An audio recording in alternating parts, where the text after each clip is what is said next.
नमस्कार दोस्तों, आज मैं आपको कार्तिक महात्म्य के 13वें अध्याय की कथा सुनाने जा रही हूँ। प्रेम से बोलिए राई दामोदर की जय हो। भगवान कृष्ण कहते हैं, प्रिय नारद जी के मुख से यह कथा सुनकर राजा पृथु के मन में बड़ा आश्चर्य हुआ। उन्होंने नारद जी का भली भांति पूजन करने के पश्चात उन्हें विदा किया। पूर्व काल में अवंतीपुरी में धनेश्वर नामक एक ब्राह्मण रहता था। वह क्रय विक्रय के कार्य से घूमता हुआ किसी समय महिष्मतीपुरी में जा पहुंचा, जहां पाप नाशनी नर्मदा सदैव शोभा पाती हैं। वहां कार्तिक का व्रत करने वाले बहुत से मनुष्य अनेक गांवों से स्नान करने के लिए आए हुए थे। धनेश्वर ने उन सबको देखा और अपना सामान बेचता हुआ 1 मास तक वहीं पर रहा। वह प्रतिदिन नर्मदा के किनारे घूम घूम कर स्नान, जप और देवार्चन में लगे हुए ब्राह्मणों को देखता और वैष्णवों के मुख से भगवान विष्णु के नामों का कीर्तन सुनता था। इस प्रकार नर्मदा तट पर रहते हुए उसको जब 1 मास बीत गया, तब एक दिन अकस्मात उसे किसी काले सांप ने डस लिया। इससे विह्वल होकर वह भूमि पर गिर पड़ा। यमदूत उसे बांधकर ले गए और कुंभी पाक में डाल दिया। वहां गिरते ही सारा कुंड शीतल हो गया, ठीक उसी तरह जैसे पूर्व काल में प्रहलाद जी को डालने से दैत्यों की जलाई हुई आग ठंडी हो गई थी। तदंतर हेमराज इस विषय में पूछताछ करने लगे। इतने में ही वहां नारद जी आए और इस प्रकार बोले, सूर्यनंदन, यह नरकों का उपभोग करने योग्य नहीं है। जो मनुष्य पुण्य कर्म करने वाले लोगों का दर्शन, स्पर्श और उनके साथ वार्तालाप करते हैं, वह उनके पुण्य का 6वां अंश प्राप्त कर लेते हैं। यह धनेश्वर तो 1 मास तक श्री हरि के कार्तिक व्रत का अनुष्ठान करने वाले असंख्य मनुष्यों के संपर्क में रहा है, अतः यह उनके पुण्यांश का भागी हुआ है। इसको अनिच्छा से पुण्य प्राप्त हुआ है, इसलिए यह यक्ष की योनि में रहे और पाप भोग के रूप में सब नरकों का दर्शन मात्र करके ही यम यातना से मुक्त हो जाए। प्रिय, यो कहकर देवर्षि नारद चले गए। तब प्रेतराज ने धनेश्वर को नरकों के समीप ले जाकर उन सबको दिखाते हुए कहा, धनेश्वर, महान भय देने वाले इन घोर नरकों की ओर दृष्टि डालो। इनमें पापी पुरुष सदा दूतों द्वारा पकाए जाते हैं। इन नरकों में पृथक पृथक 84 भेद हैं। तुम्हें कार्तिक व्रत करने वाले पुरुषों का सत्संग प्राप्त हुआ था। उससे पुण्य की वृद्धि हो जाने के कारण ये सभी नरक तुम्हारे लिए निश्चय ही नष्ट हो गए हैं। इस प्रकार धनेश्वर को नरकों का दर्शन कराकर प्रेतराज उसे यक्षलोक में ले गए, जहाँ जाकर वह यक्ष हुआ। वहीं कुबेर के अनुचर धनच्छर के नाम से प्रसिद्ध हुआ। सूत जी कहते हैं, इस प्रकार अपनी अत्यंत प्रिय सत्यभामा को यह कथा सुनाकर भगवान श्री कृष्ण संध्या उपासना करने के लिए माता के घर गए। ब्रह्मा जी कहते हैं, नारद, यदि कार्तिक व्रत करने के लिए अपने में सामर्थ्य न हो तो अन्य उपाय से भी इसका फल प्राप्त हो सकता है। ब्राह्मण को धन देकर कार्तिक व्रत के उत्तम फल को ग्रहण करें। शिष्य से, भृतु वर्ग से, स्त्रियों से अथवा अपने किसी विश्वास पात्र मनुष्यों से भी व्रत का पालन करावें। ऐसा करने से भी मनुष्य फल का भागी होता है। नारद जी ने पूछा, पितामह, यह कार्तिक व्रत थोड़े परिश्रम द्वारा साध्य होने वाला और महान फल देने वाला है, तो भी मनुष्य इसे क्यों नहीं करते हैं? ब्रह्मा जी ने कहा, काम, क्रोध और लोभ के वशीभूत होने वाले मनुष्य व्रत आदि धर्म कृत नहीं कर पाते।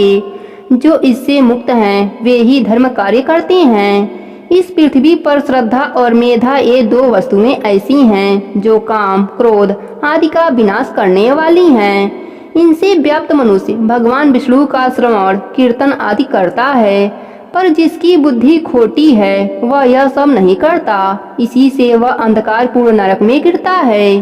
पढ़ाने से, यज्ञ कराने से और एक पंक्ति में बैठकर भोजन करने से मनुष्य दूसरों के किए हुए पुण्य और पाप का 1/4 भाग प्राप्त कर लेता है।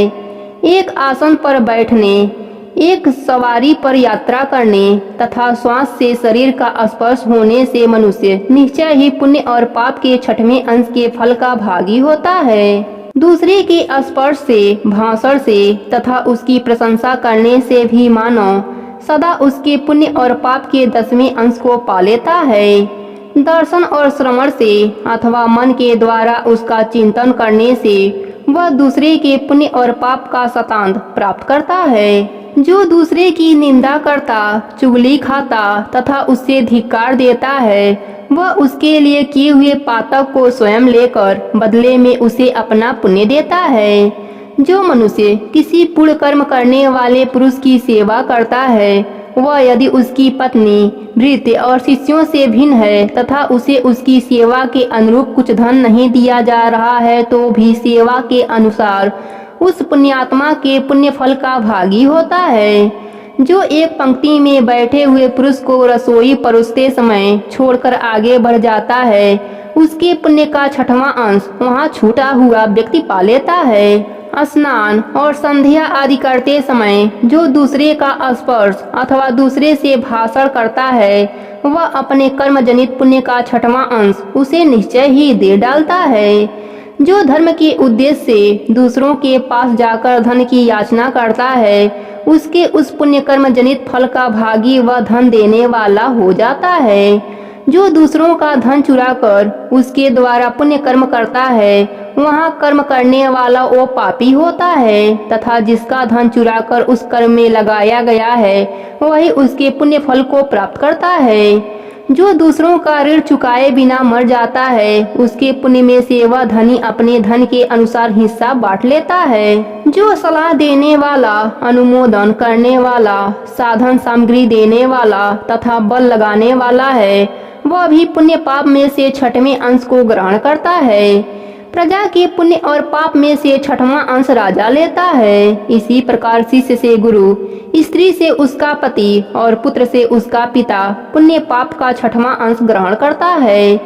स्त्री भी यदि अपने पति के मन के अनुकूल चलने वाली और सदा उसे संतुष्ट रखने वाली हो, तो वह उसके पुण्य का आधा भाग प्राप्त कर लेती है। जो दूसरे के हाथ से दान आदि पुण्य कर्म करता है, उसके पुण्य का 6वां अंश वह करता ही ले जाता है। परंतु यदि वह पुत्र अथवा भृत्य हो तो खडांश का भागी नहीं होता है। वृत्ति देने वाला पुरुष वृत्ति भोगने वाले के पुण्य का 6वां अंश ले लेता है, किंतु ऐसा तभी होता है जब वह उस वृत्ति भोगने वाले से अपनी या दूसरे की सेवा न कराता हो। इस प्रकार दूसरों के द्वारा संचित किए हुए पुण्य पाप बिना दिए हुए भी आ जाते हैं। पूर्व काल में एक दंभी तपस्वी पतिव्रता स्त्री ने शुद्ध प्रभाव से पिता माता का पूजन देखने से कार्तिक व्रत का सेवन करके उत्तम लोक को प्राप्त हो गया था। नारद जी ने कहा, भगवंत, मैं मासोवास की विधि और उसके फल का यथोचित वर्णन सुनना चाहता हूँ। ब्रह्मा जी ने कहा, नारद, जैसे देवताओं में भगवान विष्णु श्रेष्ठ हैं, उसी प्रकार संपूर्ण व्रतों में यह मासोवास व्रत श्रेष्ठ है। अपने शरीर के बलाबल को समझकर मासोवास व्रत करना चाहिए। आश्विन के शुक्ल पक्ष की एकादशी को उपवास करके 30 दिनों के लिए इस व्रत को ग्रहण करना चाहिए और उतने दिनों तक भगवान के मंदिर में जाकर तीनों समय भक्ति पूर्वक नैवेद्य, धूप, दीप तथा नाना प्रकार के पुष्पों से मन, वाणी और क्रिया द्वारा भगवान गरुड़ ध्वज की पूजा करनी चाहिए। स्वधर्म परायण मनुष्य और अपनी इंद्रियों को बस में रखने वाली सौभाग्यवती अथवा विधवा स्त्री भगवान वासुदेव की पूजा करें। दूसरे का अन्न ग्रहण न करें, परंतु स्वयं दूसरों को अन्न दें। व्रतस्थ पुरुष शरीर में उपटन लगाना, मस्तक में तेल मलना, पान खाना और चंदन आदि का लेप करना छोड़ दें। इसके सिवा अन्य निषिद्ध वस्तुओं का भी त्याग करें। व्रत का पालन करने वाला मनुष्य विपरीत कर्म में लगे रहने वाले किसी मनुष्य का न तो स्पर्श करें, न उससे वार्तालाप ही करें। गृहस्थ भी देव मंदिर में रहकर व्रत का आचरण करें। यथोक्त विधि से मासोवास व्रत पूरा करके द्वादशी में परम पवित्र भगवान विष्णु का पूजन करें, दक्षिणा दें। मासोवास के अंत में 13 ब्राह्मणों का वरण करके वैष्णव यज्ञ करावें। तत्पश्चात ब्राह्मणों को भोजन करावें और उन्हें तांबुक सहित 2-2 वस्त्र देकर पूजन पूर्वक विदा करें। इस प्रकार मासोवास की व्रत विधि बताई गई है। प्रेम से बोलिए कार्तिक के देव की जय हो, राई दामोदर की जय हो।